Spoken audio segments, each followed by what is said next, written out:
And then I'm trying to link it to loss of innocence, which is an impossible plea for codependence.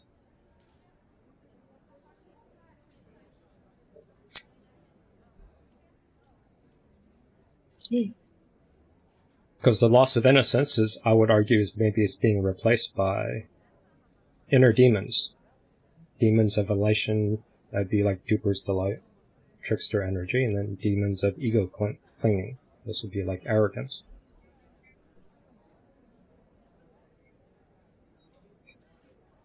So if you start feeding, if you fight fire with fire, you fight the defense with the defense, you're feeding the other person's demon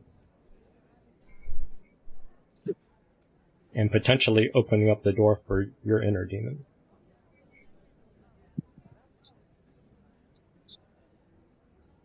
And part of that inner demon could be self-hate and self-judgment. And when you have a bunch of self-judgment, then you have to go use a bunch of thought-terminating cliches to shut up your inner critic.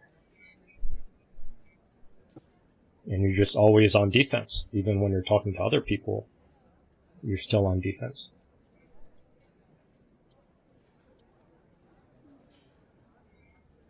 So how do we get back to the innocence?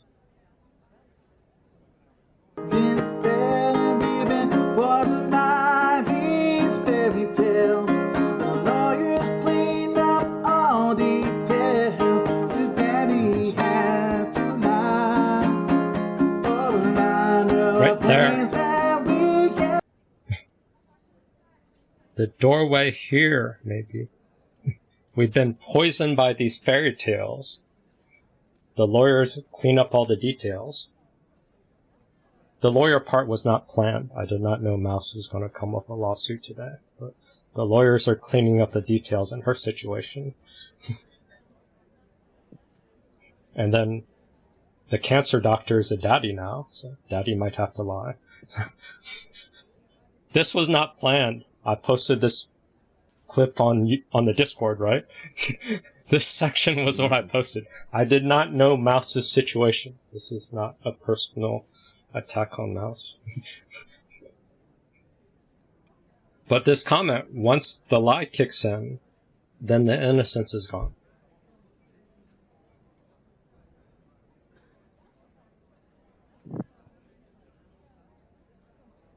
For X generation people, I would say that it's, well, Bill Clinton said, like, what's your definition of is? Or it depends on what the definition of is. That was when Daddy lied and American politics went,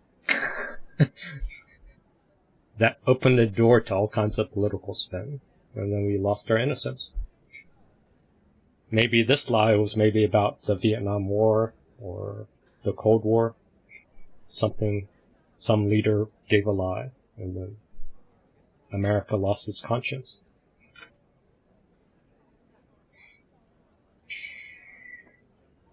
Mouse got cut off, but she didn't get the message, so we'll see if she comes back.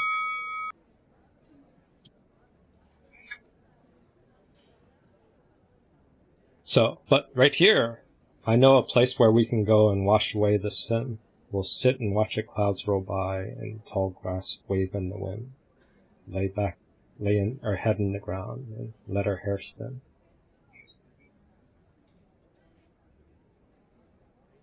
So can we create an environment where we can offer up the best defense?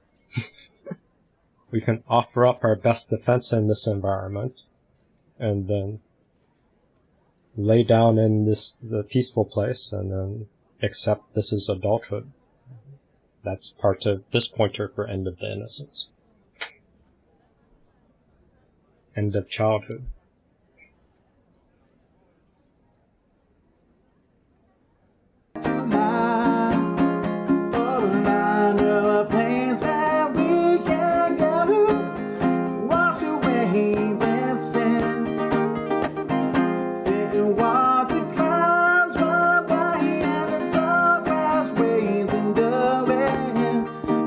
Lay your head back on the ground and let your head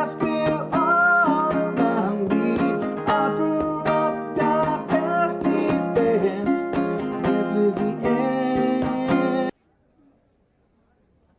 She didn't stay for the end of the song.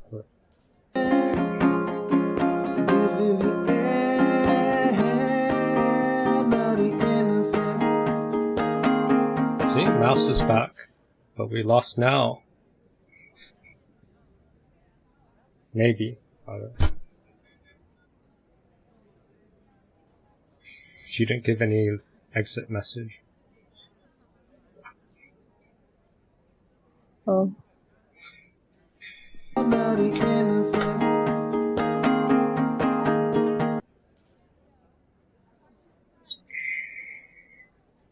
My phone just died. See? That's happened before, so was considering that. I got a ship battery.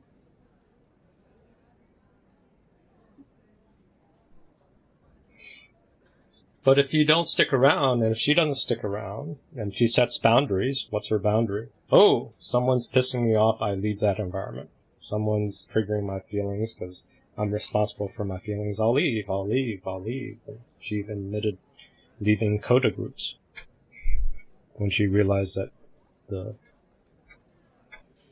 description was too accurate. I think that's the essence of what she was saying.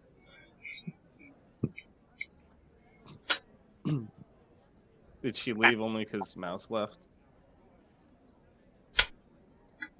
Because her last message was, "Did she leave?" And then That maybe. I think that was referencing Mouse. yeah.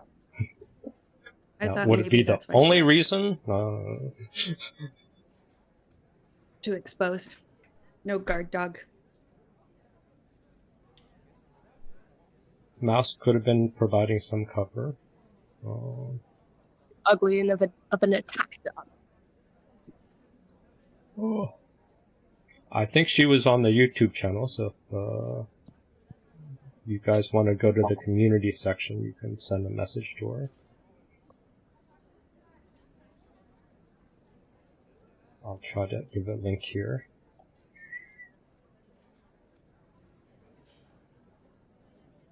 Yeah, probably Nell's Bells. Where's the link? So this community posts in the YouTube channel, I think that's where she came in.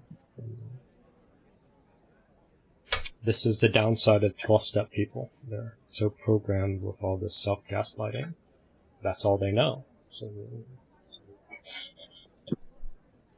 they have little containment if their strategy is just to keep gaslighting themselves. They've lost their capacity.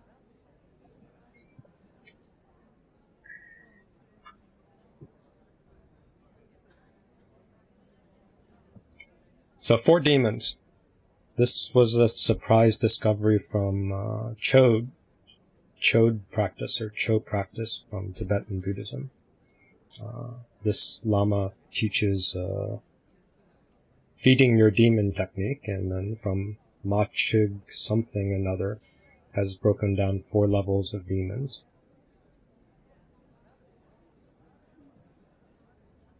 I think this might be a nice metaphor, and these demons are just Mara, or inner critics, or persecutor parts.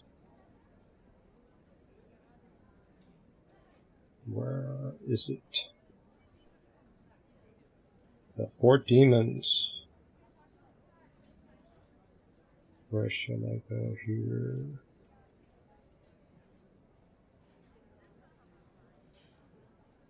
What is a Mara, or what is a demon? Machik had 4 demons: the outer demon, the inner demon, the demon of elation, and the demon of ego clinging or arrogance. So outer demons are anything that you perceive with your senses, that you react to. Inner demons are demons that arise within the mind. External demons are called demons that block, and the inner are demons that run on and on. So outer demon, inner demon. So outer demons could be obstacles, stone walls, triggers. And sometimes if you have an inner demon, an inner critic, a lot of noise, whatever, you might seek out an outer demon to fixate on, to try to block yourself from your inner chatter, your paranoia, your conspiracy theory. And then with chode practice, you feed the demons to try to get to deeper level demons. Level 3, elation, duper's delight. Because a lot of times when people are arguing inner and outer demons, their energy seems to have a spike. And sometimes there's smiles that leak out, because there's part of us that enjoys the fight. That might be the demon of elation. The demons that block mean that when you see that mountain lion, you freeze, you block, you grasp, you cling. Your experience stops.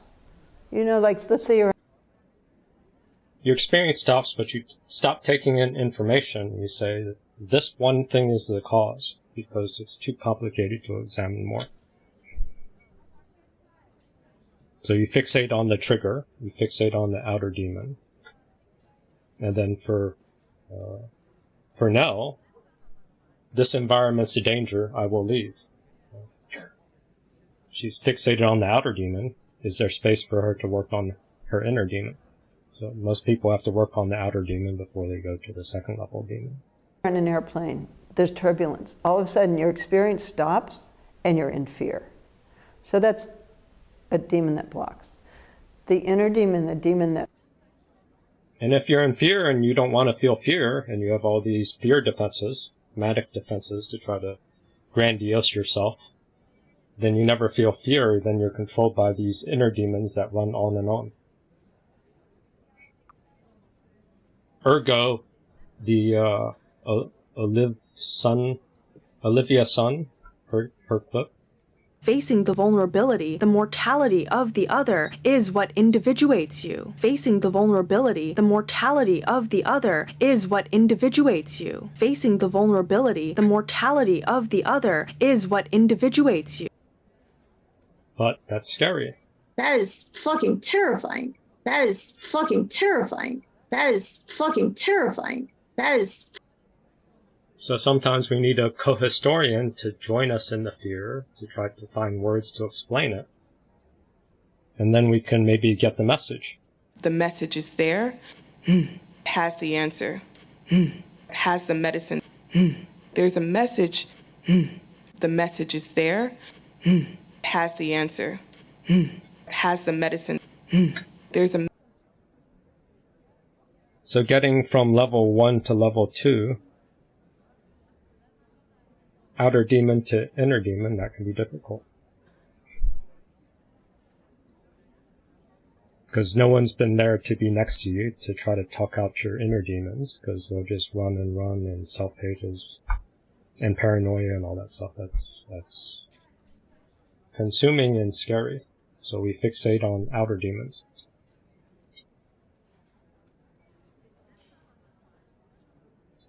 Inner demons, demons that run on and on. The inner demon, the demon that runs on and on, is our minds and how they just don't stop. They just keep going, run on and on. And then demons of elation, aggrandizement. So things like fame. Aggrandizement. Moral defenses.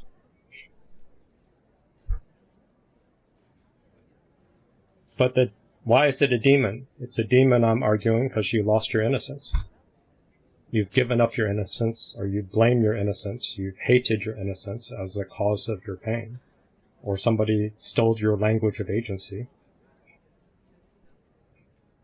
and gave you a story that your innocence, your ignorance, your naiveness, your cluelessness, because the world's fucking complicated, you're responsible for that. You shouldn't have made a mistake for making a mistake. And then you're in a lifetime double bind where you've given up your innocence. Or you've lost touch with your innocence, hated your innocence. So then now you can fall into moral defenses and get highs of enforcing moral defenses. Demons of elation. For a teacher, it's potential, this kind of demon. Or you have a special dream, and then you think you're special. So that's it's a more subtle form. Or you take a mushroom trip and you think you're Jesus and God. Subtle demons of elation.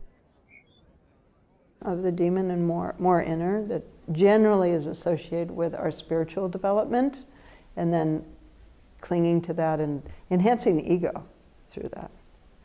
And then the fourth demon is interesting because you'd think it would be the first demon because it's at the base, and it's the demon of ego fixation or ego clinging, arrogance. Arrogance.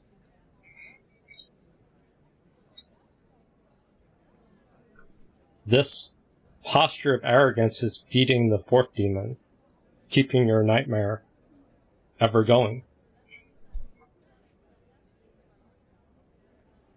Even though it feels like no agency because your demon's controlling you and giving you a mess, the more you feed your arrogance and you don't put yourself in humiliating, humbling experiences, situations, then your ego clinging and your arrogance will be controlling all four levels of your demonness, all your inner demons and outer demons, all the mental health pointers of projective identification, persecutor, anxiety, annihilation terror, all those complicated things are broken down in the spiritual landscape of four demons. And then this practice is feeding those demons and maybe trying to unpack and untangle the links they have. But you start with the outer, inner, then demon of elation, and then demon of ego clinging. People want to shortcut the process and do number 4. That's too ambitious. So it's that very fundamental fixation that all the other demons develop from. But the reason this is fourth, not first, is that it takes that long to get at the root. And that first we can see the outer demon. Like, also if you're sort of, I guess you could say, immature psychologically, you think the other person is the problem. So we fall into the blame game, so then we project and transfer and dump all the stuff on the other person. But then we give up our agency. Or we use the other person as containment. And then we're stuck with always having somebody to contain our shadow, our negative side. The outside, right? And then you get maybe a little more insight and you realize, oh no, it's in me. And then you keep going deeper and finally you get to this root. And so those are Machik's 4 demons. So what does an example, or maybe I'll have multiple examples of different demons.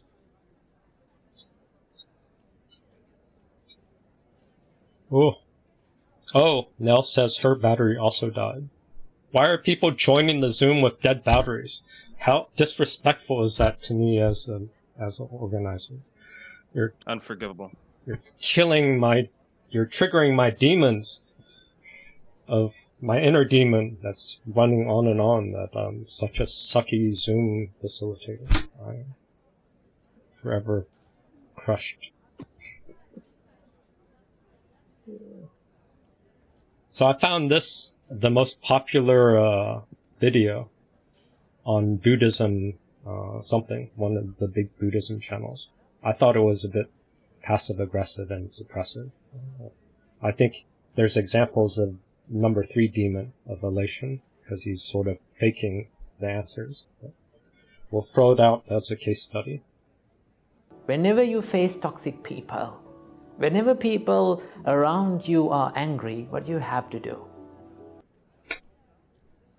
Magic answer from this peaceful, bald-headed guy. Whenever you face toxic people. The first thing that you have to do is put on a positive smile to your face. Never show your sad or angry face to them. If you show that, that means you are providing what they want. Because they are coming to you expecting to hurt you. If you show them that you have been hurt, then you are unsuccessful. You provide them what they wanted. Look at this facial expression after she said it. What is the emotion? You lose. Duper. Yeah, Duper. duper's delight. See, so this is demon of elation. You have a monk. Yeah. You have tons of spiritual teachers that are promoting this sort of passive-aggressive, fake posturing of peace. But it has a lot of judgment against anger. And he openly says, don't show fear or sadness. Don't show your pain.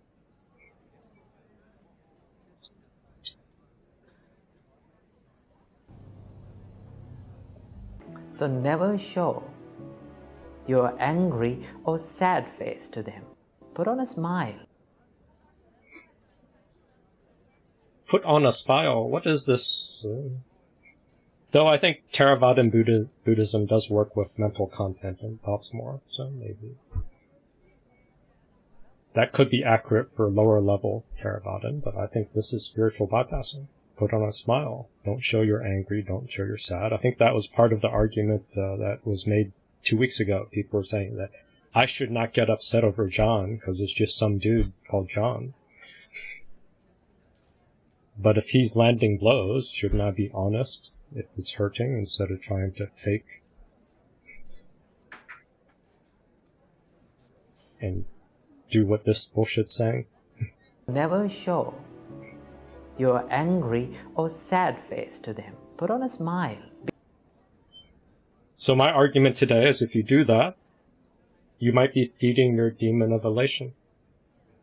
Yeah, that's my experience. Because you've all seen me do it. I can do that really well. I fucking hate it when I do, and that's something I'm wanting to work on. So if you feed your demon of elation, yeah, that might feed your inner demon, which is your mind running on and on and on.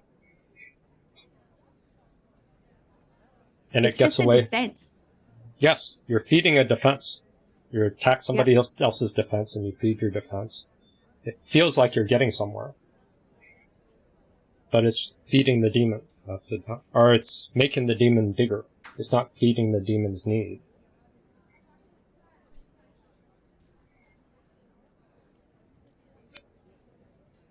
So what else? Let's see if there's more signs of duper's delight or elation. Be a positive person. Be a bigger person than him. Be a bigger person. Because when one person becomes angry, right, he becomes mentally weak.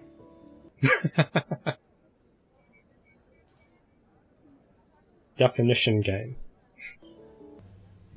He becomes mentally weak. This is his version of female disapproval.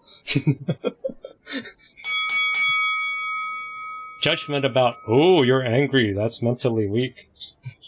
This is like slave morality. This is a moral defense, right? I will judge the world that anger caused my pain. Therefore, I will say anger universally causes all pain. And I will judge people for acting out. And then I will spread passive aggressiveness. This is a tactic that provokes reactive abuse. This is how narcissists try to provoke reactive abuse. Right? Yes. How many narcissists are meditators or spiritual people? Yeah.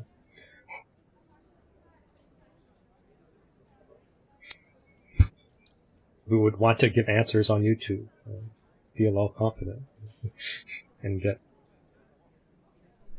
arrogant supply with strong spiritual egos.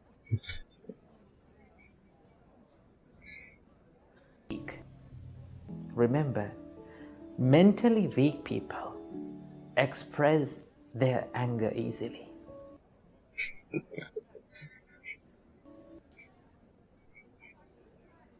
The pursed lip is even he knows he's bullshitting, or part of him knows.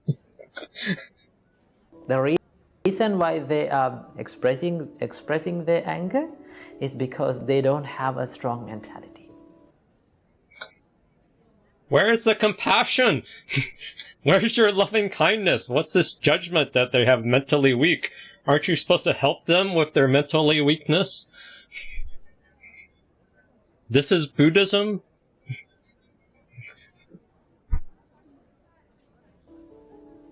So you need to be the bigger guy, right? To be the bigger guy, you have to be positive, you have to smile, and you have to be motivated with virtues and morals. Look at all these virtues and morals on his face. He's so saintly in this prideful posture, expression. Okay? Be the best version of yourself. Don't try to talk to them back. So what you have to do, don't try to prove them wrong, stay silent. Silence can give Silent treatment. Silent treatment Stonewall. Even Buddhists use it. many answers to problems, right? So if you need to prove them wrong with your success. What is this fucking jump? Prove them wrong with your success. They're angry at you over something, you jump to proving success. This is like a mismatched statement. Not with your words, right? That is how we do it. So you have to. How would a Buddhist monk prove somebody else wrong through their success? He would become a higher up in some monastery. He would get a bigger plate or something. He would get the spokesperson position for this Buddhism channel. He gets the Gucci robes. He gets the Versace robes. Oh, yeah, that was the Pope. Yeah. argument about Giorgio Pope Armani. having Yeah. the shoes. Wasn't that just a rumor, though? They were red, but that's traditional. The Pope's red shoes. Set apart the person and listen to what they say. If you have done a mistake, correct it. If you haven't done a mistake, leave it behind. Don't care about that. What if you don't know what the mistake was? What if the person angry at you doesn't know? How can you be so quick to fixing the mistake or dismissing it and leaving it? This is a toxic person. This is not just an argument. He's saying how to handle a toxic person. That was the theme of this YouTube video. That's what he's trying to address. And he's simplifying with this. Just be a bigger toxic person. A more successfully toxic Be person. a more successfully toxic person that doesn't look like it or something. Actually, that would have been more honest. Fight toxicity with toxicity. That might work, but this is a bit confusing in the advice. That is how we deal with toxic people. Never provide what they want. When they come to you, they need the anger from you. Is this a projection? How can he be sure? And could there be multiple reasons why they're coming to you? And from psychology, if someone is angry and raging, maybe they're feeling that because they feel disempowered inside. Maybe there's sad baby and scared shitless baby that's underneath the anger. That is making a plea for connection and help. But instead you get this smiley face silent asshole that will judge you with Duper's delight and shit. And tell you to meditate. I have an idea. It's that he can't take anger. So he's training people to not do that because he doesn't want it. He doesn't want people approaching him in an angry way. He'd rather they just not talk to him. He wants the world to be free of anger, and then he went to spirituality. Yeah. Pretty common.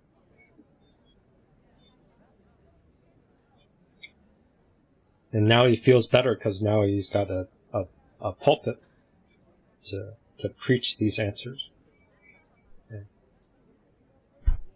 Spend his whole life doing that with this highly mind focus. Look at his eyes and his forehead. I will brainwash people.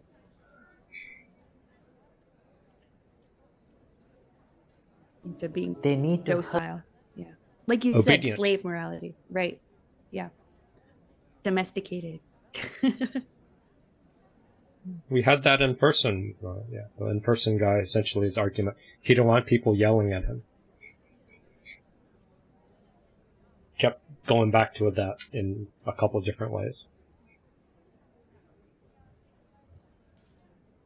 Hide what they want. When they come to you, they need the anger from you. They need to hurt you. So don't provide that. Never show your sad or angry face to them.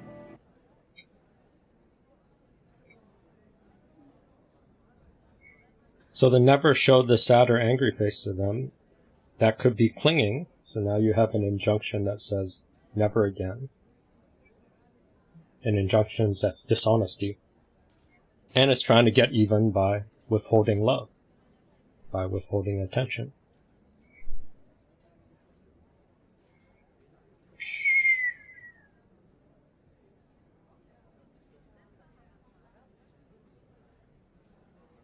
So, can this be linked to the blame game? I don't know if it's going to be a perfect jump, but Richard Grandin did a blame game clip I made not too long ago.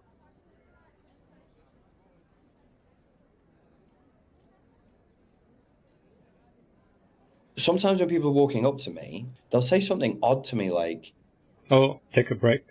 We're all responsible for our own feelings." Is that a bit of blame?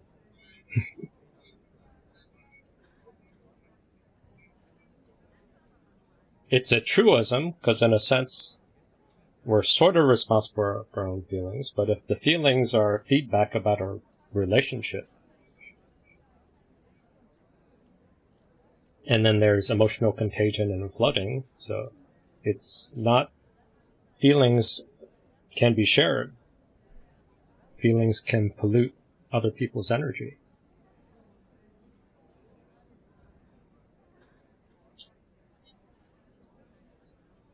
So we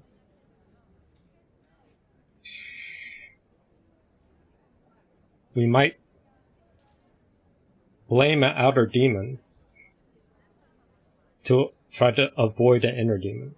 So we're going to find a trigger, anger, blame, feelings, something, to go up to level 1 demon that we can wrestle with. We can fight off the outer demon, a trigger, alcoholism, something that we're addicted to try to manage an inner demon, a mind that goes on and on and on. So we can give ourselves a thought-terminating cliche. Froze. Everywhere. You're back. Over there. Not over there. So we can use a thought-terminating cliche to try to shut down our inner demon. A mind that runs on and on and on. But then we have to keep fighting the outer demon, or we have to keep using external techniques to try to just shut down the inner.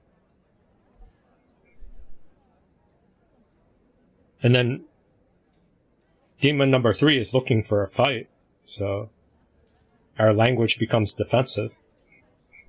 And then the world doesn't give us back love because we're trying to manage our inner demon. So we end up having passive-aggressive behaviors, like that Buddhist monk, as a consequence of not owning the number 2, dealing with our inner demons. Or not finding friends and containers, so we don't have to necessarily do it all at ourselves, but managing these demons and trying to reconnect to our innocence, be Act 3 if we ever get to it.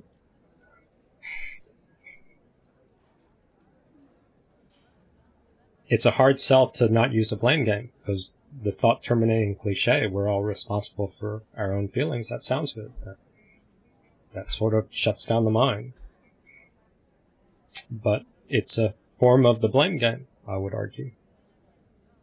Sometimes when people are walking up to me, they'll say something odd to me like, "Thank you so much. You made me realize I wasn't the narcissist." Narcissistic personality disorder is not a game of who's to blame. I wasn't the narcissist. Who's to blame? You are allowed to exit a relationship without a psychiatric diagnosis. Like, am I the narcissist? Who's to blame? Is she the narcissist? Who's to blame? He's using the tone of elation. Like, let's make it a mystery. Who do we call the narcissist? It's not me. I'm happy because I'm not the narcissist. The narcissist is the demon, is the outer demon. Let's play this game of blame, this splitting. Is he the narcissist? Who's to blame?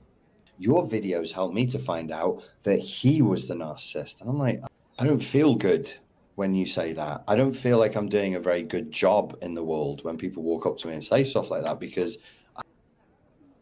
this was a message I was giving last meeting 2 weeks ago. I was trying to say the group failed at playing the father role, and then I got mirrored back from the group that it was me getting triggered by John, and I got tone police for being angry at John. My message was devoiced. And maybe John recognized that my message was devoiced and then gave me a devoicing jab in the Discord, because that's one of John's gifts. He can sense out some vulnerabilities. So I felt icky, just like he felt icky when people play the blame game. Maybe I'm feeling some demon territory. Because demons offer a shortcut. If you have an inner demon that's messing with your soul, then you can find an outer demon to simplify the problem and just scapegoat that. I don't feel like I'm doing a very good job in the world when people walk up to me and say stuff like that, because I don't want to feed into that mindset. Who's to blame? Narcissism and narcissistic personality disorder is not a blame game. It's not your get out of jail free card for being a dick in a relationship. And well, my ex-husband was a narcissist, and yes, I did cheat on them, but that's only because of the narcissistic abuse. I'm like, okay, whoa. What are you saying to me right now? What is this? Who's to blame? Is it to justify your bad behavior? I'm not the guy to be coming to with stuff like that. Like, yes, I cheated on my husband, but because I cheated on my girlfriend multiple times, but only because of her constant narcissistic gaslighting. I'm just like, dude, you could leave. So I think this is tricky. The point is, or the lost innocence point is that we have to prove ourselves to the world, or we have to disprove somebody else to get a feeling of innocence. We have to make someone else feel guilty because we're probably possessed by some sort of demon. In Buddhist terms, not in Catholic terms. That's a different type of demon. So in Mara terms, Buddhist terms, people get possessed by mind ghosts and stuff. So the mind ghosts create a sense of guilt, and then part of that guilt is blaming ourselves for being innocent, blaming ourselves for being naive, hating ourselves for having inner children. So with that judgment of blaming our ignorance as part of the cause for why we fell into double binds and trauma bonds or whatever downstream story you want, we need to displace our guilt onto somebody else to be free from that guilty conscience, from that inner guilt, that inner hate, to get a little short break.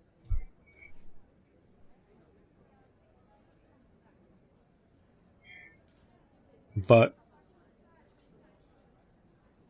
if we can address the message underneath these demons, if we can finish the story. The message is there, has the answer, has the medicine. There's a message. Facing the vulnerability, the mortality of the other is what individuates you. Facing the vulnerability, the mortality of the other is what individuates you. Facing the vulnerability, the mortality of the other is what individuates you. Because we're trying to break this pattern. My past tells me something really bad's going to happen. My past tells me something really bad's going to happen. My past tells me something really bad's going to happen. Facing the vulnerability, the mortality of the other is what individuates you. Facing the vulnerability, facing the vulnerability. I can ask for this anger toward me, and I won't get beaten. I can ask for this anger toward me, and I won't get beaten. I can ask for this anger toward me, and I won't get beaten. So if we can face the demon, and then we can give the demon some space to argue its needs, maybe the demon might have a message. The message is there, has the answer, has the medicine. There's a message. And that message might be a whisper, or it might be a small thing. And that'll be Act 2 or 3. Nell got her battery back. Welcome back. No new fights yet. We'll see. We'll try to get a new one. We're on to the blame game. I feel it somatically. I get this weird, creepy feeling. It's a warning. My body's like, warning, warning, warning. Something bad is happening here. We're splitting. We're splitting. You're trying to reduce things to good and bad. That's how narcissists, people with narcissistic personality disorder are created. They're created in an environment that ends up splitting the child. So don't split. Somebody could be codependent. There you go. Nice answer. Don't split. I don't want complexity. I don't want complexity. I don't want complexity. Don't split. Not that easy. My argument is if there's a message. The message is there, has the answer, has the medicine. There's a message. The message is there. If it didn't matter, it wouldn't hurt. If it didn't matter, it wouldn't hurt. If it didn't matter, it wouldn't hurt.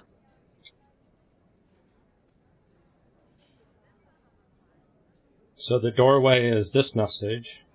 Facing the vulnerability, the mortality of the other is what individuates you. Facing the vulnerability, the mortality of the other is what individuates you. Facing the vulnerability, the mortality of the other is what individuates you. So if someone's insulting you and throwing anger at you, can you give a little bit more space to try to see where they're coming from, where that pain is coming from?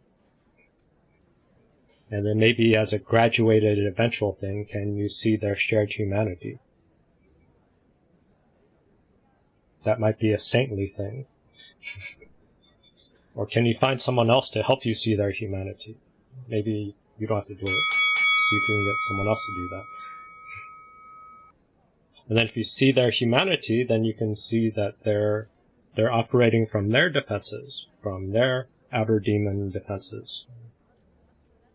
And their inner demons, so then maybe you can depersonalize the attack.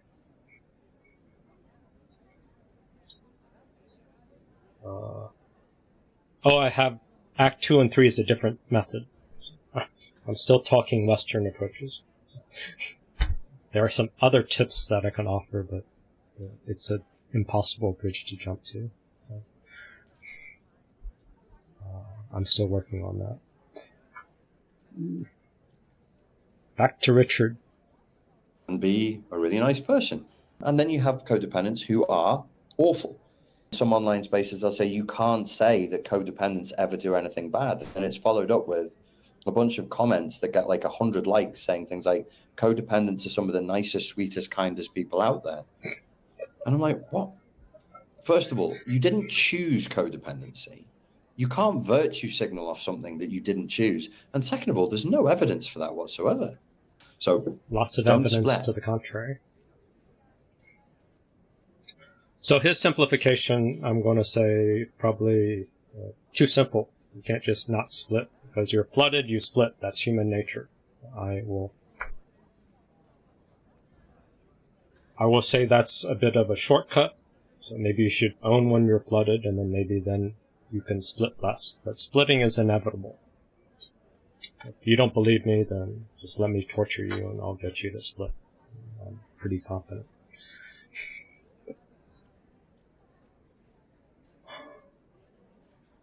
Let's go to Act 2. Orientation and experiencing is the key to innocence, and I think that might have been covered in the last meeting. What was it? I think Robbie talked about your experience can't be replaced or something. Wasn't that one of the catchphrases I caught on? Well, not only is like experience from skill, your experience of a self is maybe where your innocence is. And this is a bit of a tricky concept to argue, because it's sort of, it's your nature, so you can't really explain your self experience because it's just there. You maybe need someone to help you share it. So it's in need of an experience, not an explanation. It's in need of an experience, not an explanation. It's in need of an experience, not an explanation. So this is one of my critiques about a thought-terminating cliche. It's an explanation, not an experience. So it's not going to feed your soul. It's not going to feed your skill. It's just going to confuse your mind for a moment. Which, if you're trying to shut off your inner demon by using an outer demon, it sort of works. But it's just a loop of demons everywhere. And then down here, these demons are the paranoid demons that feed conspiracy theory and all this other stuff. And then it's also thought-terminating cliches and doing too much outer demon. You're just gaslighting yourself. I will perfect gaslighting me. Gaslighting me. I will perfect gaslighting me. So you're not learning to talk to people. You're just learning to shut off your mind. Gaslighting me. You're just dealing with your inner demons that your minds run on and on and on and on. And then you hate yourself for going nowhere in life, because all you're doing is fighting demons that go nowhere. But back to experiencing. How shall we experience? ISTDP. Early Pat Coughlin. The patient is in need of an experience, not an explanation. We ask, inquire, and probe for feelings while blocking defenses and monitoring anxiety. We help the patient discover what is true for him. Helping her see this one-to-one relationship between her symptoms and defenses and the suppressed feelings and impulses is essential work in undoing the depressive mechanism. She was able to see and experience how she had turned her anger and aggression back onto herself. So this is ISTDP's way of framing inner demons. So self-hate, your defense, is turned towards your core feelings, and then trying to separate the defense from your identity and identifying the defense and trying to stay in the hot anxiety instead of the defense against anxiety, so you can access your core feelings and then you can integrate them and be free from them. Where if you focus on outer demons, and you focus on thought-terminating cliches, and you focus on displacement, this is a defense against feeling anxiety. And then anxiety is a route to impulses and feelings. Increased her motivation and revived hope. Two crucial elements is essential work in undoing the depressive mechanism. She was able to see and experience how she had turned her anger and aggression back onto herself. This increased her motivation and revived hope. Two crucial elements in any therapy. I hope this example helps you see how through the process of inquiry, patient and therapist can discover. So the process of inquiry is part of the what the fuck is happening, and that was part of the messiness in the beginning of trying to keep people talking and inquiring to figure out what's happening together.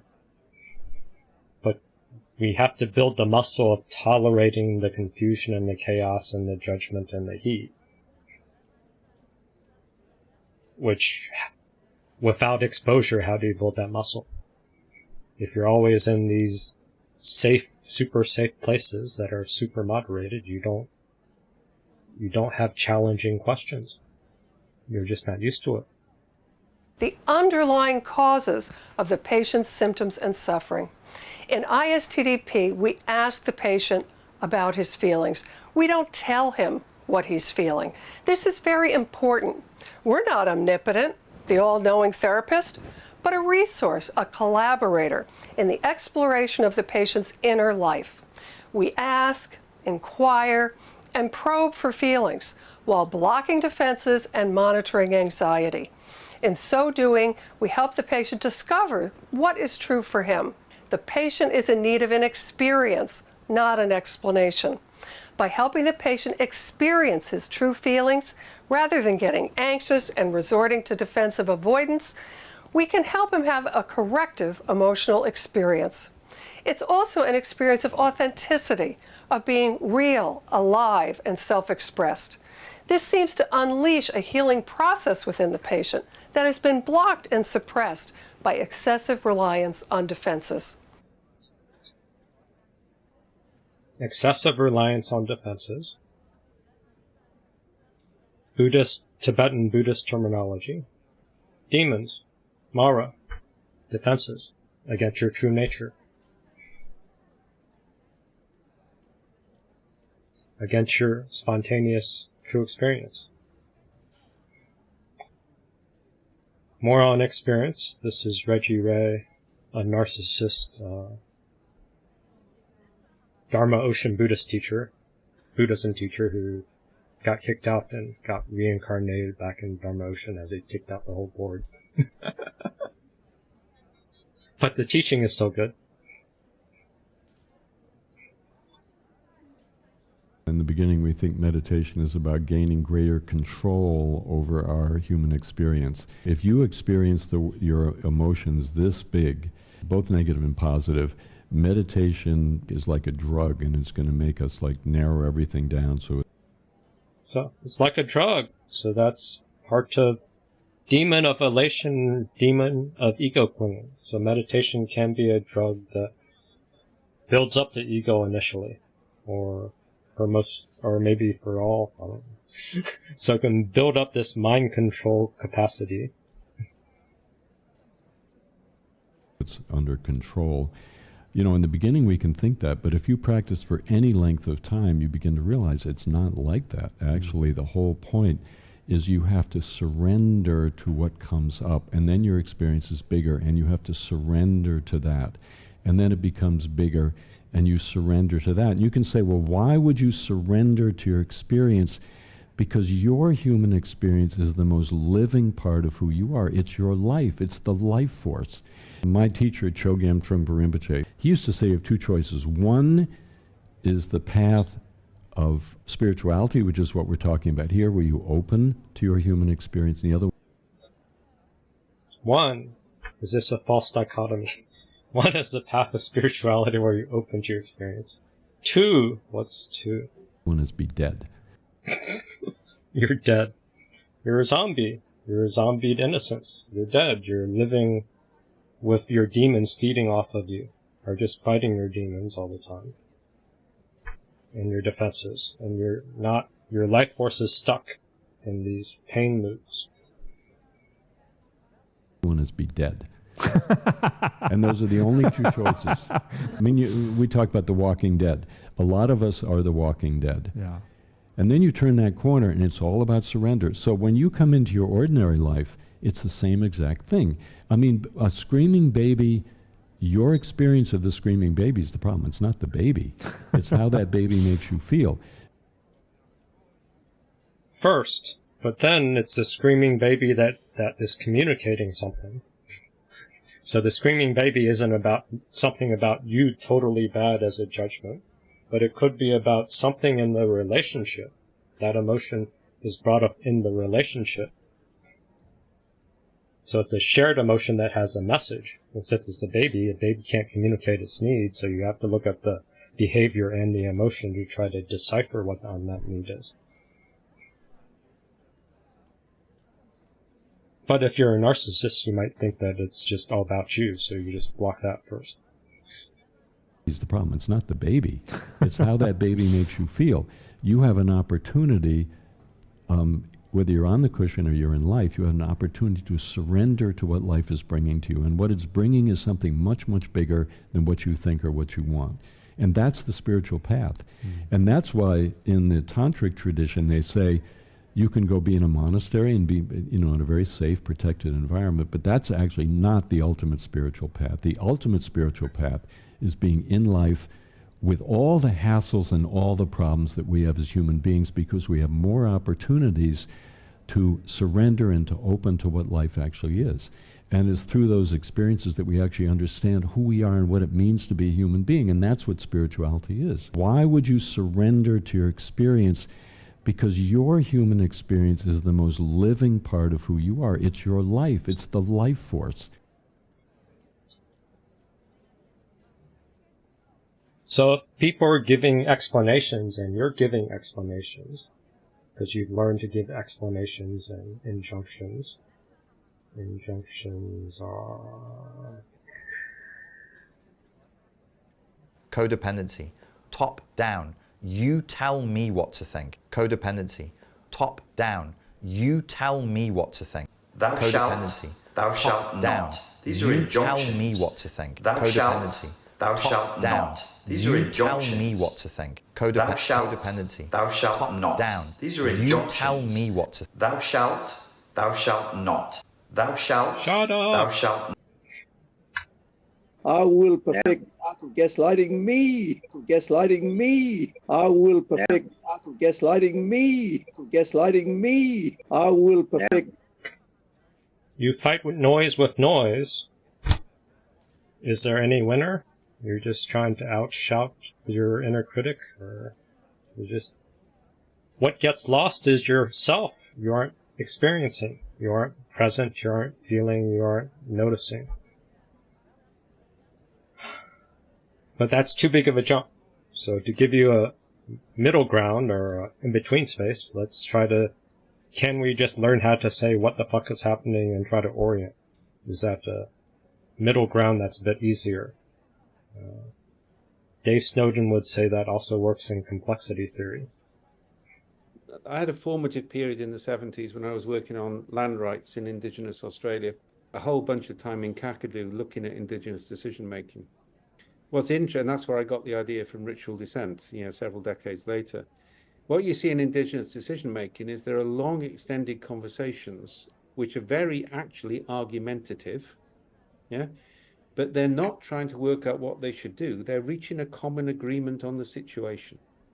Because if you reach a common agreement on the situation, it's a lot easier than to know what you do without conflict. All be on the same page. All be on the same page. All be on the same page. All. So indigenous tribes are arguing just to see what the fuck's happening. Instead of arguing conclusions and using those conclusions as stonewalls, and those conclusions are explanations, not an experience. And there's no connection, there's no intimacy, there's no communication.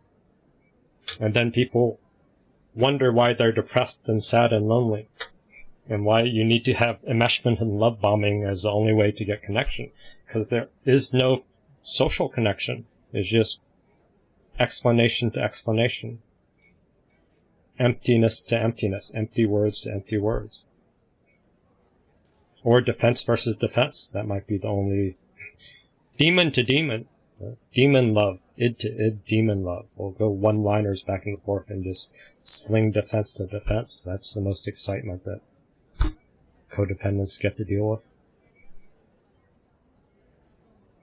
So, can we build some muscle just to trust that if we just talk out what's happening and we can get to some sort of same page? All be on the same page. All be on the same page. All be on the same page. The answer and the explanations might be obvious if we can both agree that we know what the fuck's happening. If we both address confusion, if we all address what the fuck's happening, then our brain can figure out the answers. We don't need therapy. We don't need all these external injunctions all over the place. And I think that the key thing, and that I've learned that the same is true in Africa, that the debates are actually what is going on, not what should we do, because once we work out what's going on, we'll all know what to do. Yeah? And that's kind of like where we're going with getting the situational assessment right. Yeah? And it also gets rid of this whole new age fluffy bunny nonsense about you've got to be nice to people and everybody's views are equally valid and other nonsense of that type.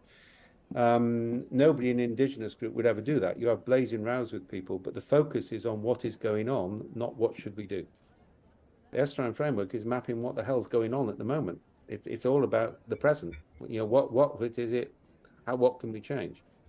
We're not saying at this point we will change it. We're just working out what the situation is and what we can change at what energy cost. Then we're intervening at a micro level to change the energy gradient so that things are easier. There's no point in having a strategic plan to develop cacti if you live in a paddy field. You might have to first drain and the point is get the environment right before you do a program. And just for consultants here, Estrine mapping takes 2.5 days. You get the environment and you get your orientation right, then the answers are easier. The change is easier. The energy cost is less. Because things are obvious. What we're getting with too many injunctions, top-down stuff. Codependency, top-down. You tell me what to think. Codependency, top-down. You tell me what to think. We're controlling the thoughts and then trying to get the thoughts and the conclusions to contain the emotions and the behavior. And the environment doesn't match and all this. It has high energy costs. If we can collaborate and use our minds together to figure out what's happening, maybe we can have win-win. We can help everybody reach some of their destination. And a lot of times the problems don't even exist because they're mind ghosts, they're inner demons, they're demons of other stuff.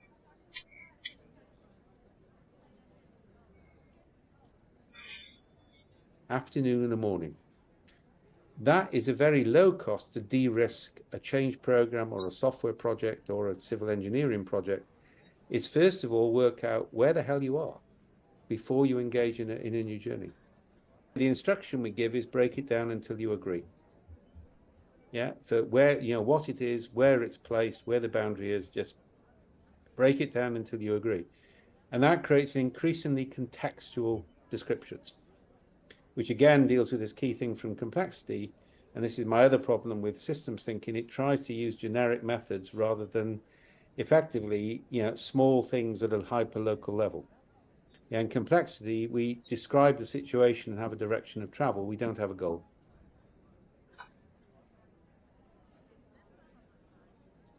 So direction of travel. Level. Yeah, in complexity, we describe the situation and have a direction of travel. We don't have a goal. So the direction of travel for the formal theme is innocence lost versus guilt, and it's a loose goal. And then we'll see where we end up. So this modeling that he's describing, how to navigate complexity, he's advising big corporations and governments to use this to navigate complexity. And this is, I would argue, what this group has been doing, role modeled by me.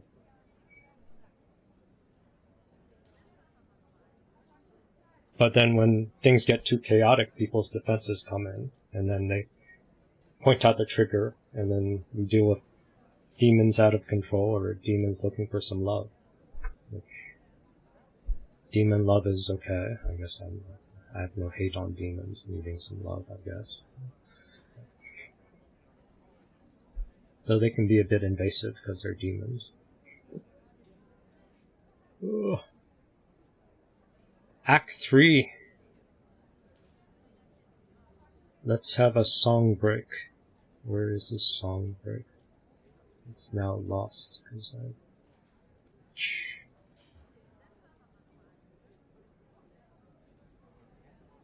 So this maybe is a little bit of arguing for a processed way of thinking, a future way of thinking. Don't let the word should explain.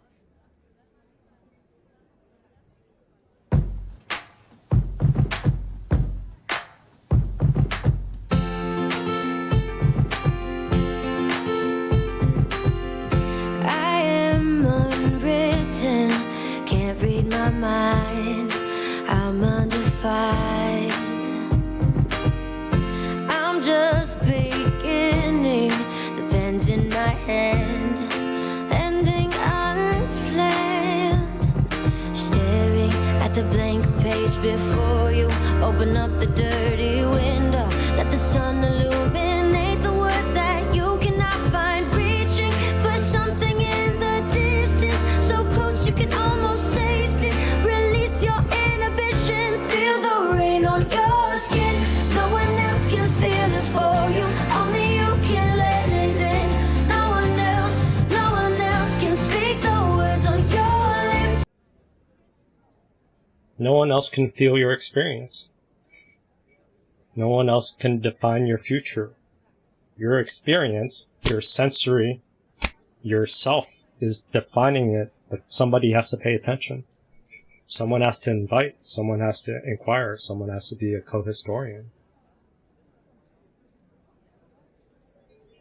I'm still in Western teaching mode. That is a bit of a failure. What you need in a friend is a co-historian, co-historian, co-historian. What you need in a friend is a co-historian, co-historian, co-historian. Back to the song. No one else can speak the words on your lips. Judge yourself in words unspoken. Live your life with arms wide open. Today is where your love begins. The rest is still unwritten. Hey. Oh.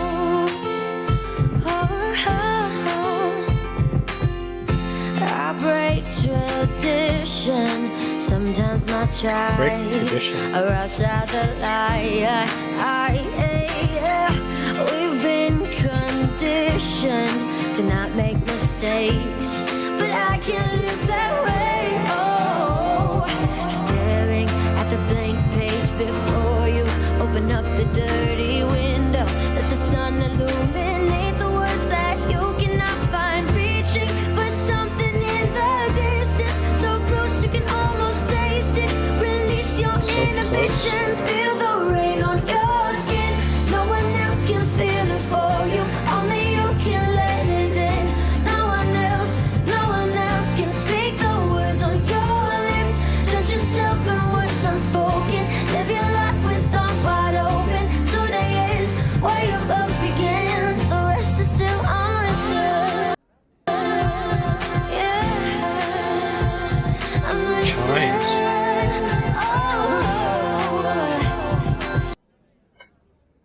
No one else can feel it for you. Only you can let it in. No one else can speak the words on your lips. Drench yourself in words unspoken. Live your life with arms wide open. Today is where your book begins. How do we do this? That's the hard thing. Oh, resources are low. Oh no. Sense, ability, flow versus numb and dumb. You can't selectively numb an emotion, so if you numb negative emotions, you numb positive emotions, and you numb orienting emotions. So after what the fuck is happening, can we get more into a process mode of thinking? Ooh. This would be more details on how to figure out this. The message is there, has the answer, has the medicine. There's a message, the message is there, has the answer, has the medicine. There's a message. How can we make that more practical?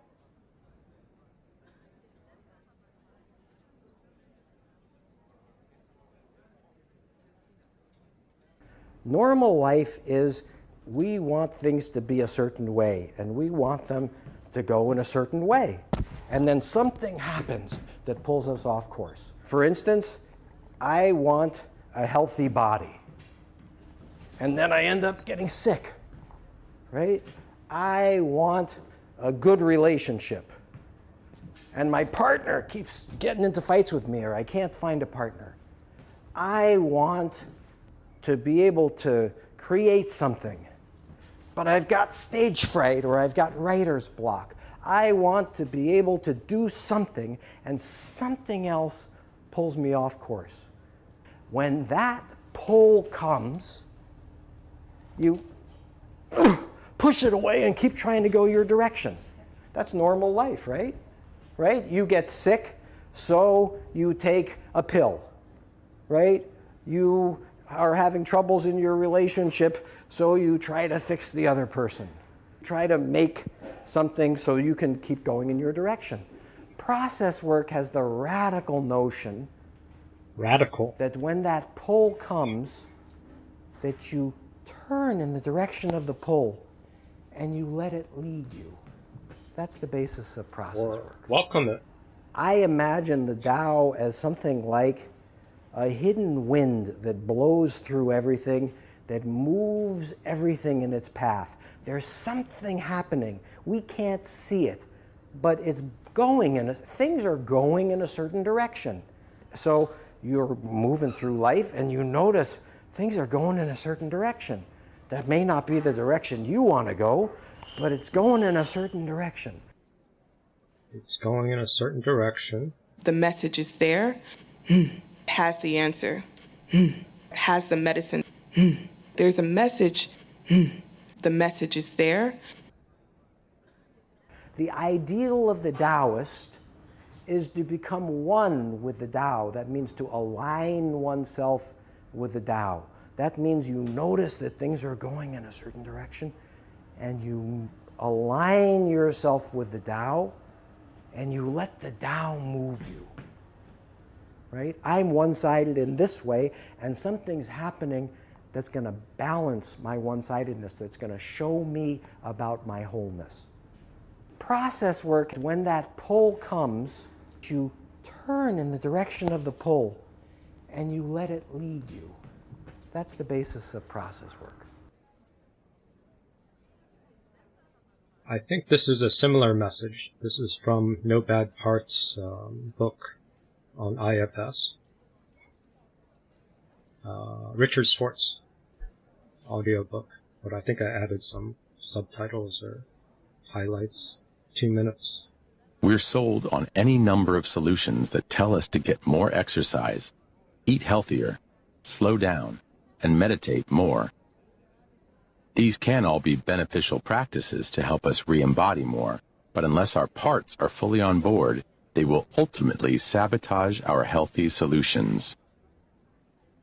And then we can blame ourselves for self-sabotage. To keep the superego in charge and to keep more self-gaslighting. But if the parts are not fully on board, they will continue to pull you all over the fucking place. So why not spend a little time trying to investigate the parts and the demons to see if there's a message? Maybe they can help out. Maybe they're not such saboteurs. For example, your manager's fear will make your muscles chronically tense, particularly in your back, shoulders, forehead, and jaw. They're struggling to control how you look, behave, speak, and feel, just as they're struggling to keep your exiles and firefighters contained.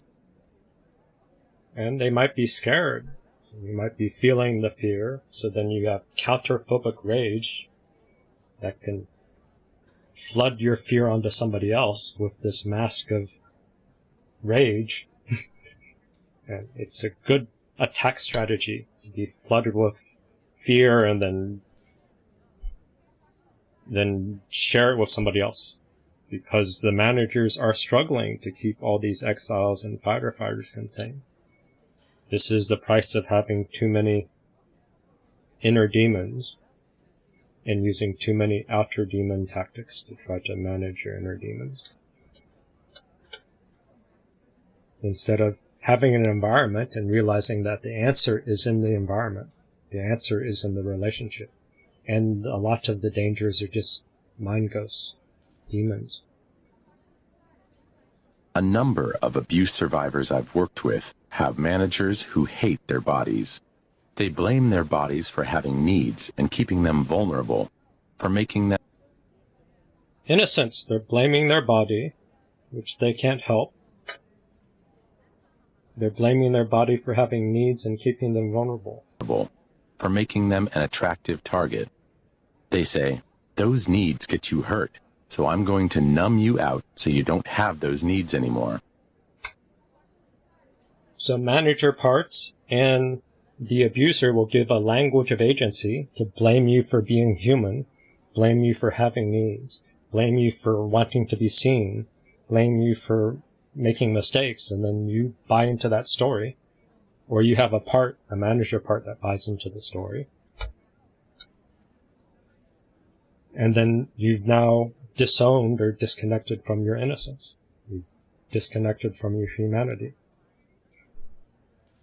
So that's where I think the demon metaphor is pretty good, because this would automatically try to, is your humanity and your soul, is your innocence worth fighting back for? Is it worth trying to reconnect to that and trying to dealing with these demons more head-on, more collaboratively? Many firefighters retain the ability to take over so thoroughly because you've relied on them in the past. You've established the habit of letting them take over, and they've become associated with the powerful hormones you needed during the originating event.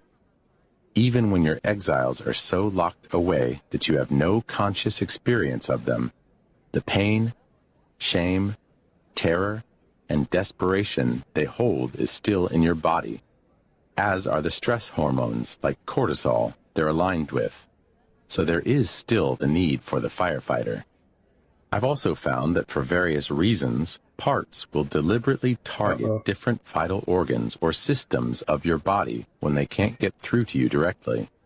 When you won't listen to a part, it has a limited number of options to get your attention or to punish you if it's angry with you. Ouch. It could give you nightmares, flashbacks, panic attacks, or screw up your body in even worse ways. So if you aren't listening, these parts might be a bit noisier. Yes, physical symptoms. We all have genetic flaws or predispositions, and our parts often know about those. Smart. Just like in the brilliant film Inside Out, it's like our parts have a control panel in front of them, and they can push our physical buttons at will. So if we don't work with the parts, then the parts can send messages other ways. So can we have a co-historian? What you need in a friend is a co-historian, co-historian, co-historian. What you need in a friend is a co-historian, co-historian.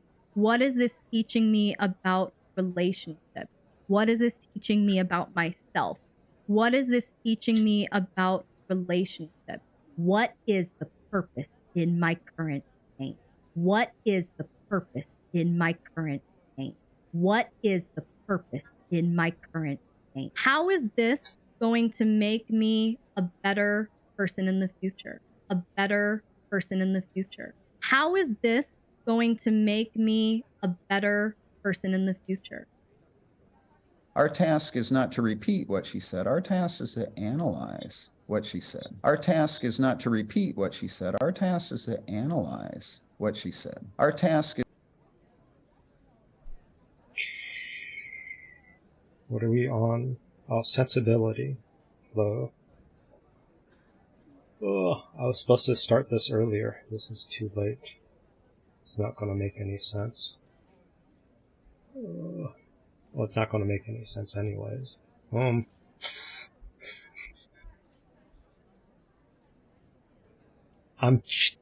My magic is I'm teaching Chinese philosophy.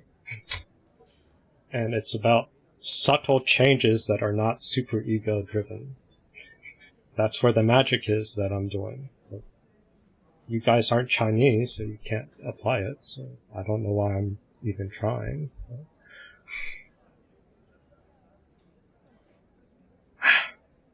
Okay, music time. This is a roadmap, maybe.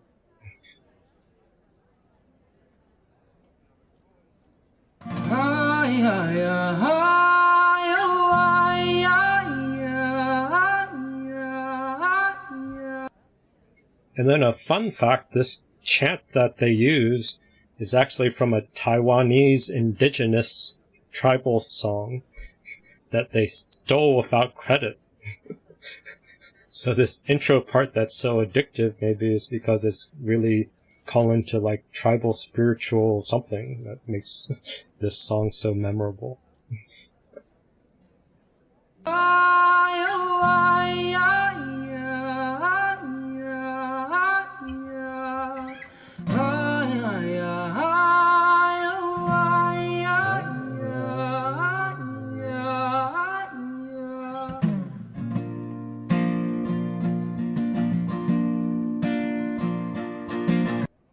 So this is the return to innocence from a song. Let's see how this song suggests how to get there. We had unwritten as one guidepost. This return to innocence is another pointer on how to return to innocence.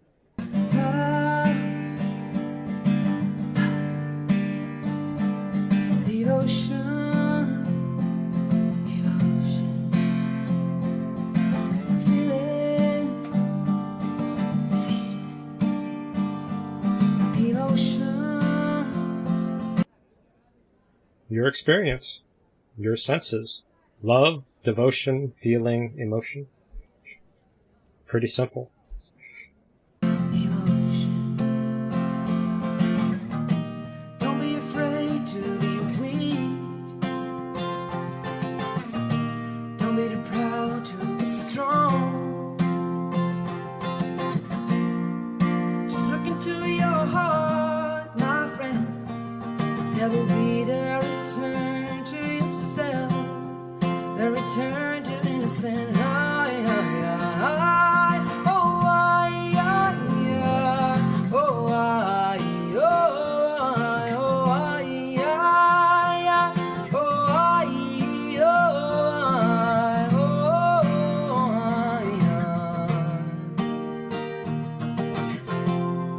The return to innocence.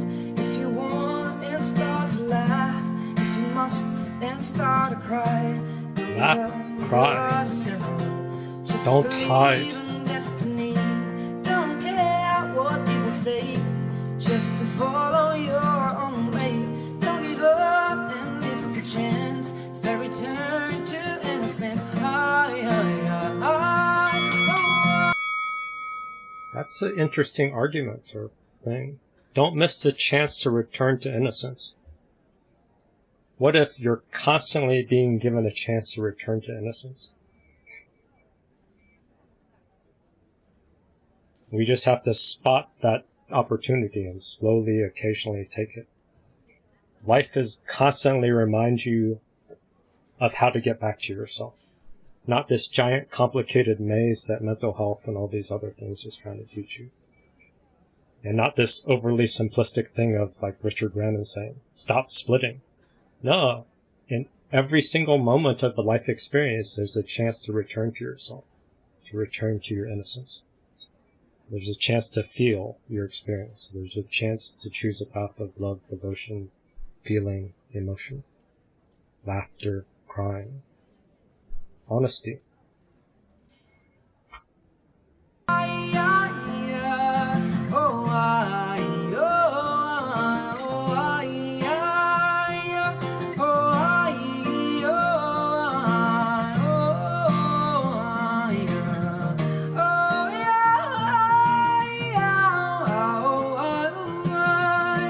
These lyrics are secret, indigenous, magical stuff. I think it's celebratory, some wedding celebration song.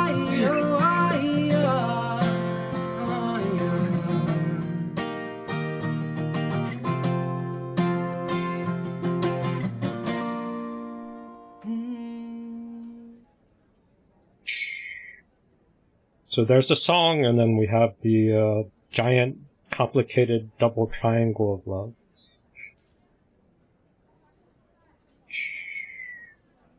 Return to intimacy, commitment, playfulness, passion, all that stuff. Or the magic Enigma song, Return to Innocence. 1993.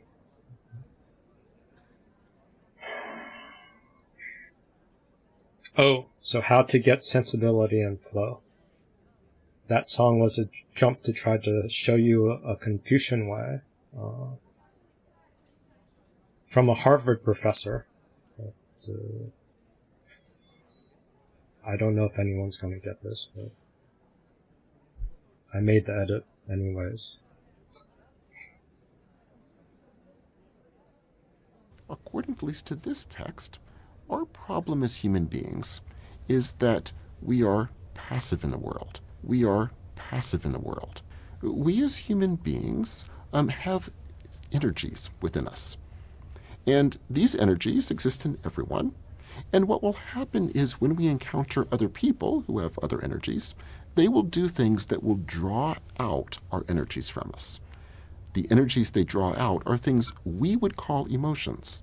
So someone will do something that makes me angry. According to this text, that person will do something that draws out from me this energy of anger. So Chinese is a collective self, and then the emotions are in the collective self. So emotions are shared, and emotions are energy to evoke motion. So without some sort of movement or dancing with emotions, then it's hard to translate what the message of the emotion is. So with this foundation, what do we do with that? So let's consider emotions are things that are pulled out of us, evoked out of us. That's why I become angry.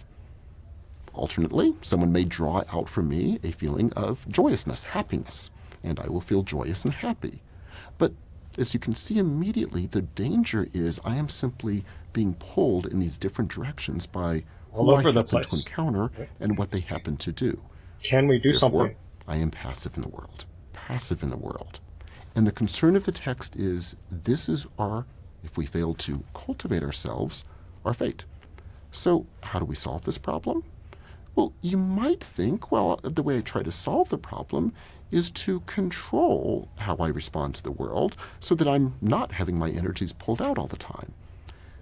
The text will only partially agree with that solution, because the danger with that solution is if I'm simply trying to control myself, in other words, prevent myself from being pulled out according to things I encounter. Never again. If you choose a path of never again, numb and dumb, you're stuck. You lose yourself. Lose touch with yourself. Life loses its color because you're numbing the positive emotions too. I'm also losing my ability to sense things around me. You lose your sensibility, so you can't sense out dangers and truth anymore. Because the price of being numb and dumb is you also become numb to your sensations. So you can't sense out trust. What's solid, what's unsolid. You can't sense out what's just. Justice.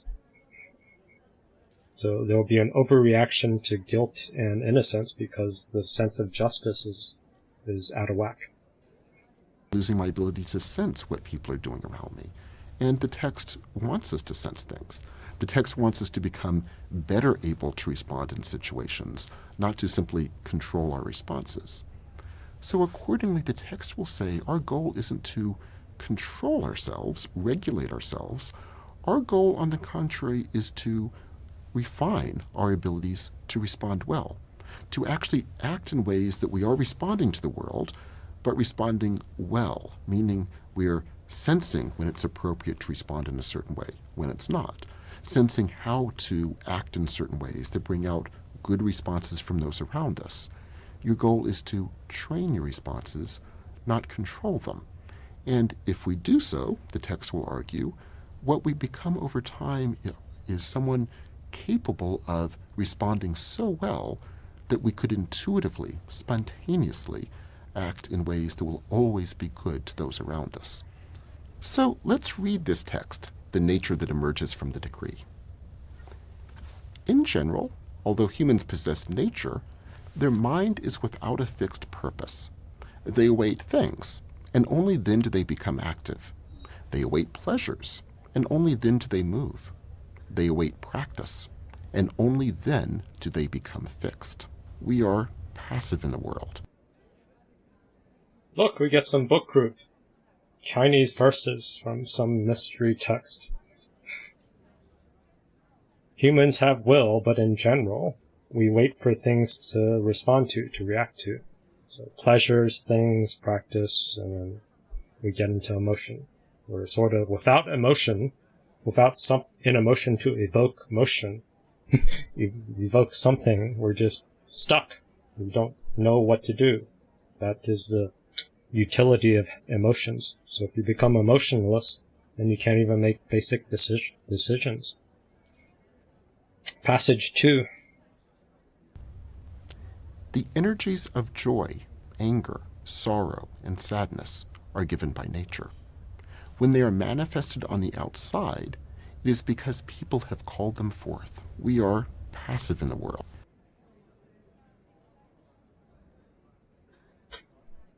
Also, if people have called them forth, it's an invitation.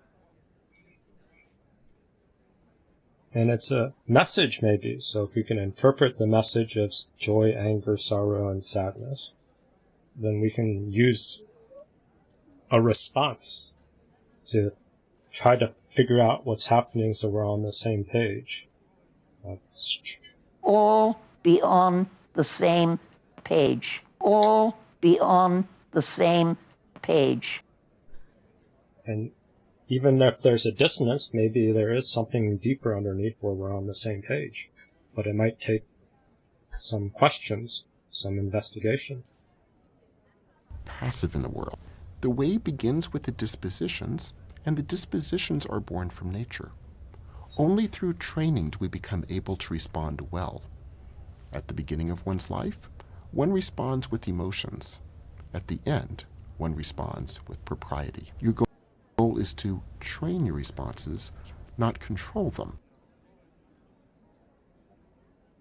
So, codependents, if they have a developmental disorder or a developmental challenge where they didn't get all the levels, they're still regressed to child life, where one just responds with emotions without having role models that are showing you how to respond with propriety, with prudence, with some sort of skill. Then there's an absence of figuring out how to do that. And if you have Buddhist monks and therapists that are conflict averse, all they're teaching you is that anger is dangerous. And you can just be passive aggressive to judge it all, and somehow that's going to get you towards some goal. So what's the training, since we're running out of time? The training is breaking patterns. People would say, this is me being all slippery and stuff, or redirecting. But this is Confucian. What rituals do is they force you for a brief moment to become a different person and interact with those around you in a different way. And what they argued was it's that break that really matters. It's that break that really matters. Let me give you an absurdly mundane example. We're going through the usual day, our anxieties, fears, angers, blah, blah, blah, our typical patterns in this language. And then we see someone and we say, oh, hey, how's it going? And the other person goes, oh, pretty good, how are you? And we say, oh, yeah, I'm pretty good too, and then we walk off. Now, if you think about it, you might think, well, it's sort of silly that we do that because that's inauthentic. I'm actually not feeling pretty good right then. But if you think of it as a ritual, it's actually a very good thing to do, and we should even do it more fully. Because then what you're doing is you're breaking out of that standard set of patterns of the ways you're going about the day. For that brief moment, you enter a ritual space, you're connecting with someone, things are going well, you're connecting with this person perfectly, it breaks you out of those patterns. And then if you're doing that sort of thing, these little seemingly meaningless rituals over the course of a day, consistently you're breaking yourself out of these little patterns and opening up other possibilities. And they would argue that is why ritual matters. It breaks us out of patterns, we enter to an as-if space, we act as if we are a different person with a different set of emotions, interacting with those around us in a different way, and that is over time how you break these patterns. It's that break that really matters. Now, let's go back to the greeting example. I see someone, oh, things are fine, I connect for that brief moment. Then, of course, that person passes, and I return to my usual patterns. But the point is, you keep going back. In other words, you keep doing these little rituals over and over again. The way you greet someone, the way you shift a language if you're talking to someone, and it's those little breaks, those little shifts that make a difference over the course of a day. It's that break that really matters. Then where would that take you? Well, where it takes you, they would argue, is over time you begin to get a sense of the ways that little things you do are affecting others. And you begin to gain the power to alter those. Sensibility. As you notice more of the mini breaks, you're welcoming minor senses. You're welcoming minor bits of experiential information. And then now you can tweak those little nudges one at a time, here, here, here, here, here. And then a new door opens up out of nowhere. Not very exciting, but this is the water path, not the aggressive fire sledgehammer path. So it's a water path. It's that break that really matters. So you have a standard argument that one always has with one's partner. And that person says something, it makes me angry, that makes that person angry, and we go through the same thing.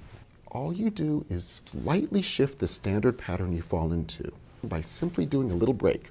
So you hold your body slightly differently, use a slightly different tone of voice, you bring in something other than you would normally bring in, and you'll notice immediately a slight shift in the other person too. And then you keep doing that. Over time, you'll see that this same standard pattern that you unconsciously are falling into with those around you begins to shift. And then over time, what you gain is the ability to sort of work with these rituals or work with these patterns such that you're no longer simply repeating them, you're able to shift them and alter them according to the circumstances. And they would say that's how over time you learn how to build better interactions, how to build better relationships, how to create very different worlds, because you're acting in such different ways that you bring out very different responses from those around you. It's that break that really matters. That break, tiny breaks, and we've tried to illustrate that before. Try something else. See what happens. Try something else. Try then we something have a musical else. version. See what happens. Try something else. Just try it. Try new things. Try something else. Just try it. Try new things. Try something else. They'll work out one way or another. I don't have to be so damn worried about things. They'll work out one way or another. I don't have to be so damn worried about things. Try something else. See what happens. Try something else. Try something else. See what happens. Try something else. So you build the muscle to nudge. Little breaks, little change, little pattern interrupts. Try something else here, try something else here, try something else here. And then trust the process. Listen to the process. Try to listen to the messages. Make adjustments. Learn from your life experience. Learn from the relationship. Learn from this new conflict.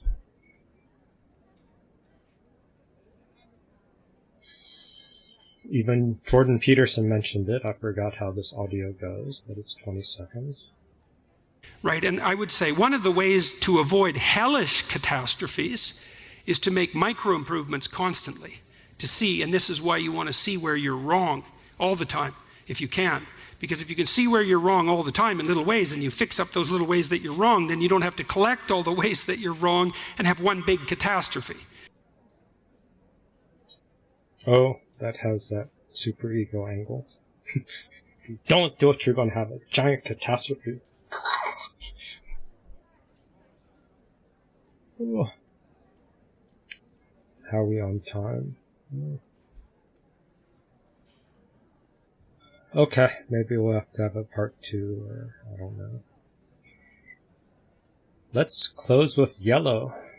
This is a yellow term. Yellow from the 2000s, several years ago. This is also a cover, because I'm worried about YouTube shutdown. Let me see if there's any messages. Looks like the channel's okay.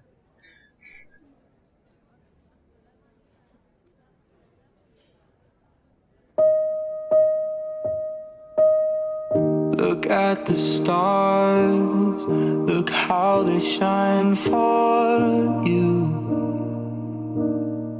And everything you do. Isn't this like an innocent type of romance and love, an innocent mindset that we're yearning for? Maybe that's what love bombing is evoking, this sort of innocent, yearning type of space. Yeah, they were all yellow. I came along, I wrote a song for you. And all the things you do. And it was called yellow. So then I took my time.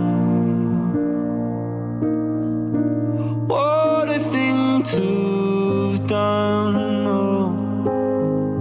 And it was all yellow.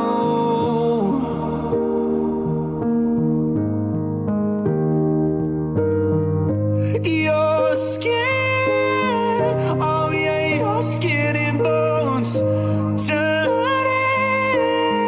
to something beautiful. Do you know I love you so? You know I love you so.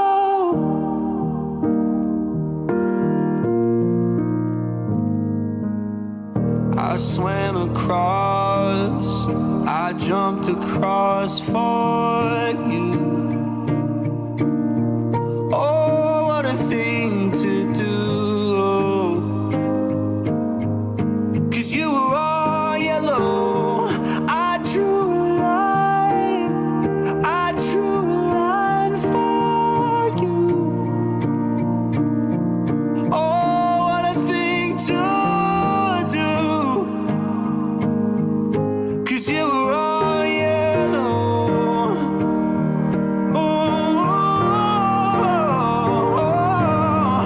and your skin, oh yeah, your skin and bones turning to something beautiful. Do you know? For you I bleed myself dry. Bleed For myself you I dry. bleed myself dry. It's true. Look how they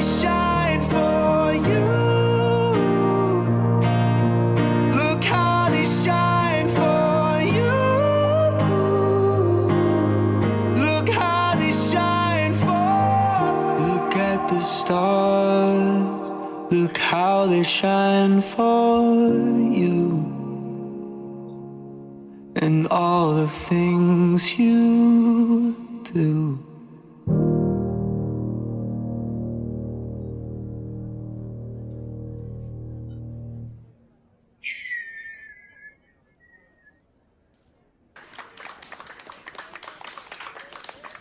Ugh.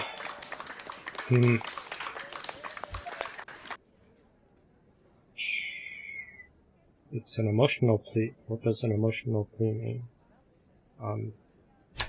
Pulling desires and emotions out of you and trying to manipulate you into something else.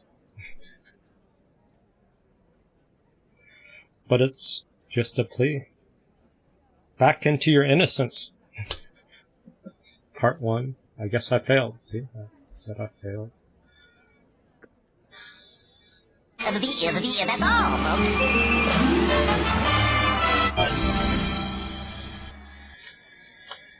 What is this something else? What if what? What is this something else that you're trying to pull us into? Into a as-if place. As if what? As if anything can happen. It's unwritten.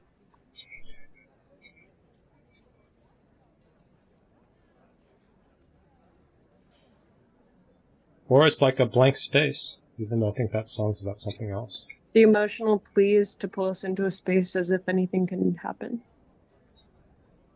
Back into your innocence, which is the space that allows you to wonder what life could be. To reintegrate that part into yourself, so then you'll be less susceptible to narcissistic love bombing and all the other emotional manipulation. Wouldn't you be more susceptible to the narcissistic love bombing if you're like so open to? That's the lie. Is it a lie? That's the lie, that if you open yourself to your vulnerability, that you're going to be more vulnerable and harm. But if you open up to your vulnerability, you can see their vulnerability. That's this part. Facing the vulnerability, the mortality of the other is what individuates you. Facing the vulnerability, the mortality of the other is what individuates you. So then you can see through their delusions. You can see through their false promises when you're differentiated. Aha. And you can now use your own as-if imagination to pursue your dreams, instead of requiring somebody else to paint the picture. Ah, makes sense. Yeah. But it starts with micro changes. Just trying. Try new things. Try something else. And relaxing. Don't be so munged up. Don't be so munged up. They'll work out one way or another. I don't have to be so damn worried about things. Just say That's it. what you're feeling. Just say That's it. what you're feeling. Just say That's it. what you're feeling. Just say That's it. what you're feeling. Express what you're Just feeling. say That's it. what you're feeling. Just say That's it. what you're. Try something else. See what happens. Try something else. I can't Try describe what's going to something happen else. because It's hard to describe. It's hard to describe. It's hard to describe. It's hard to describe. It's hard to describe. as if It's hard to as describe. if place It's hard to is describe. undefined. It's hard to It's describe. It's unwritten. hard to describe. It's hard to describe.